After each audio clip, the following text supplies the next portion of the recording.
My grandmother shared a painful family secret with me, and I don't know how to react. I must start with some backstory. My 27M grandmother, 84F, is originally from Chile. My grandfather, who I never met, worked as a lawyer and represented a left-wing party when the military dictatorship was established in 1973. Shortly after that he was taken in for questioning and never seen again. It was determined only decades later that he died under torture at the hands of military agents, though his remains were never located.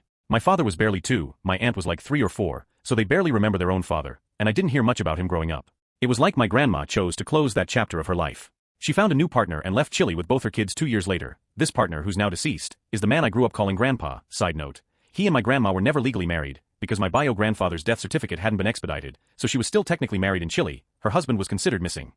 Well, yesterday I stopped by my grandmother's house to see how she was doing. She's independent and still lives by herself, and as we're talking about some random stuff, I showed her a recipe of a Chilean dish that I was thinking about cooking.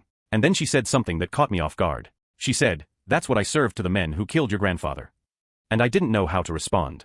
She had never mentioned this to me before. She then proceeded to tell me that, when the officers came in to take my grandfather for questioning, with the excuse he'd be back by the end of the day, part of the group stayed behind with her and the kids. I'm assuming it was to conduct searches if his interrogation led to something, or to prevent her from getting rid of incriminating stuff, because they didn't know if she was an accomplice.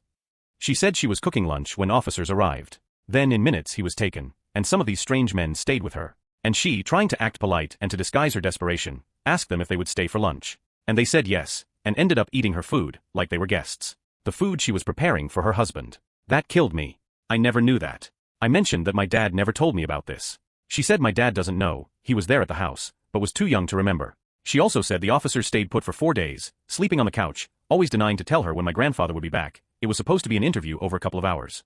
She spent all this time cooking for them, practically held prisoner in her own home with 2 small children. And when they finally left, she knew immediately that my grandfather had been killed, as in, the officers were dismissed because the superiors told them my grandfather couldn't give them anything of value.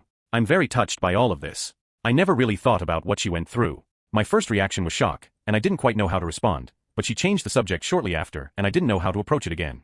I wonder why she chose to say something to me now after all this time, and something that even my father doesn't know, and I don't know if I should tell him or not. She didn't ask me to keep secret, I just feel it would be some sort of betrayal of her trust to tell him.